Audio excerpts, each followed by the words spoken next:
Pahami sifat pikiran. Pahami sifat pikiran. Apa yang paling utama dari pikiran? Pikiran itu senang ketika dia mendapatkan yang dia ingin. Dan setelah dia mendapatkan yang dia ingin, dia melekat pada yang dia ingin. Dan yang luar biasa, dia akan mengidentifikasi dirinya dengan yang dia ingin. Padahal yang dia ingin tidak akan selamanya ada bersama dia. Pada saat yang dia ingin pergi, akibatnya pikiran akan marah, menolak. Betul? Iya. Makanya penyakitnya sederhana. Migrain. Saya kasih tahu ya, kalau kalian migrain itu gak usah minum obat sakit kepala. Telusuri dari mana nih migrain itu. Migrain itu jelas ada kemelekatan pikiran karena dia mengidentifikasi diri dengan yang dia ingin. Paling yang dia ingin pasti akan berlalu. Itu saja. Sederhana kok. Sederhana kan? Nah, kalau ngaji dengan saya sederhana, tapi bisa dipraktekkan. Saya tidak menjanjikan apa-apa kok. Tetapi saya menjamin siapapun yang mempraktekkan ini akan mendapatkan hasilnya di sini saat ini sekarang. Gak tahulah namanya apa itu, pahala atau pahalu, saya juga gak ngerti. Saya tidak pernah menjanjikan apa-apa. Tapi kalau dipraktekkan, hasilnya kita nikmati di sini saat ini sekarang. Oke, terasa? Ngerti sekarang sifat pikiran? Pikiran itu sukanya yang dia ingin. Dan ketika dia mendapatkan yang dia ingin, dia akan melekat pada yang dia ingin. Dan setelah itu dia akan mengidentifikasi diri sebagai yang dia ingin. Contoh, dia mengidentifikasi sebagai orang kaya. Pasti tidak siap tidak kaya, bukan? Salah pikiran mengidentifikasi orang kaya. Padahal jadi orang kaya itu tidak abadi. Suatu saat akan ada siklus di mana dia tidak kaya lagi, supaya dia merasakan sebetulnya tidak kaya itu hanya sedang merasakan betapa sesuatu itu terasa adanya kalau sudah tidak ada. Paham maksud saya? Kan kalian udah punya pengalaman. HP dekat dengan kalian. Begitu HP tertinggal, panik bukan? Kan terasanya adanya HP itu kalau sudah tidak ada, apalagi hilang. Jadi sebetulnya ketika kita diambil bagian kita oleh Allah sementara waktu, Allah sedang mengajarkan betapa yang ada pada kamu itu sangat berarti dan terasa berartinya ketika tidak ada sementara. Kalau ada terus, kalian tidak akan bersyukur. Mungkin ada yang punya pengalaman kan? Alah dulu ketika jaya 100.000 itu, wah. Tapi sekarang 100.000 tidak ada. Terasa sekali betapa luar biasanya 100.000. Ngerti maksud saya? Jadi Allah hanya sedang mengajarkan itu pada kita. Bukan menyiksa, bukan mengazab. Tidak mungkin dia Allah yang maha pengasih mengazab hambanya sendiri. No, tidak. Dia sedang mengajarkan kepada kita untuk belajar merasakan kedewasaan. Itu saja. Terasa? Oke. Yang keempat, bebaskan kebergantungan pada wujud. Karena semua yang berwujud ini pasti berubah. Sebelah sini nih, ingin istrinya muda terus.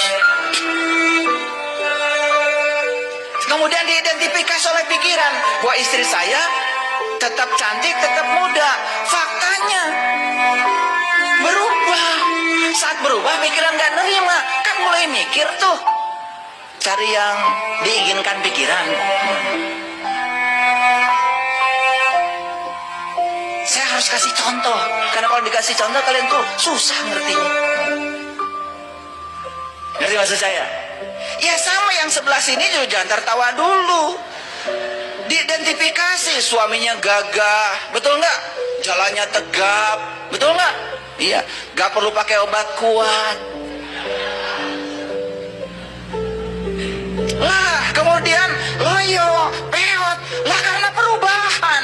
Kamu tidak menerima perubahan itu, belanja ini, ya pergi ke sini, pergi ke situ, wah macam makin tertipu.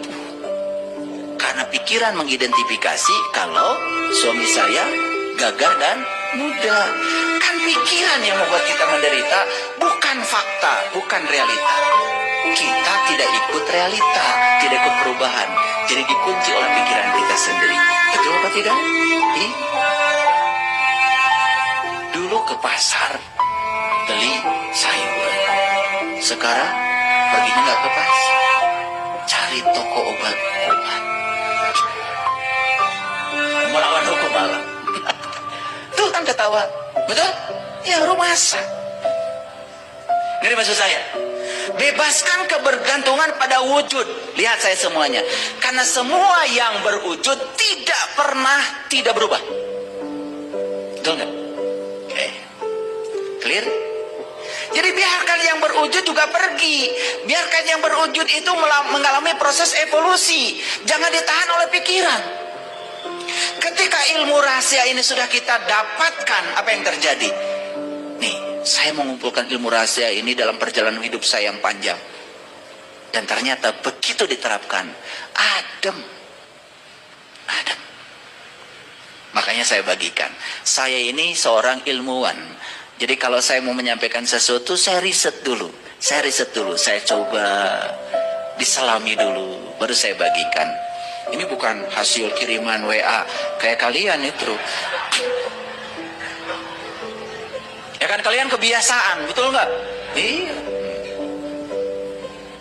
Jus ini bagus, langsung dikirim ke orang lain. Dia sendiri belum minum. Luar biasa itu ya.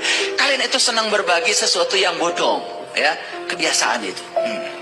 Itu. Yang kelima, sadari bahwa kenegatifan sebagai hambatan batin. Lihat saya semua. Ada hukum alam namanya law of attraction. Sekarang sudah ditambah jadi LOSA, law of spiritual attraction. Itu namanya hukum tarik menarik. Siapa menarik siapa? Nih saya kasih tahu. Ternyata bahagia bisa menarik bahagia. Sedih hanya akan menarik kesedihan. Jadi orang yang selalu sedih, jangan berpikir bahagia. Anda sedang menarik kesedihan baru dalam hidup Anda. Like attracts like, nama hukumnya. Yang serupa menarik yang serupa. Jadi jangan berangan-angan lah. Kita ini terus aja membicarakan yang kita tidak suka, padahal inginnya yang kita suka. Ketika kita membicarakannya, berarti kita sedang menariknya. Yang kita suka tidak akan pernah datang, hanya hayalan pikiran. Kenapa? Karena mekanismenya tidak kita tempuh. Itu sebabnya kenegatifan adalah hambatan batin. Jadi kalau kita ingin tidak ada hambatan batin, sehingga batin kita mengalami puncaknya kesadaran, satu kuncinya, lepaskan semua kenegatifan. Kenegatifan yang saya maksud adalah pikiran-pikiran yang negatif. Itu. Lalu selanjutnya, stop mencari kedamaian. Stop. Semakin kalian mencari kedamaian, semakin tidak damai. Ada yang tanya sama saya, gimana kalau saya mengalami ketidakdamaian? Sederhana. Begitu Anda mengalami ketidakdamaian, terima seutuhnya ketidakdamaian. Saat itu ketidakdamaian berubah wujud menjadi kedamaian. Ini yang namanya kecerdasan. Ini nggak ada di universitas, nggak ada. Nggak ada. Ini pelajaran kesadaran. Ini bukan logika, ini intuisi. Logika itu pikiran sedang menjelaskan realita. Tapi kalau intuisi, itu ruh mengalami pengalaman realitas. Ini pengalaman ruh, pengalaman jiwa. Paham? Stop mencari kedamaian. Gimana caranya? Berserah diri, berserah diri. Itu kuncinya. Berserah diri artinya adalah menerima saat ini tanpa syarat. Bebaskan pikiran dari benar salah, bebaskan pikiran dari penghakiman, terima tanpa syarat. Jangan pernah berkata kepada semesta, mengapa ini terjadi? Tapi katakan pada semesta, pesan apa di balik ini yang hendak engkau sampaikan padaku? Pesannya akan kita terima.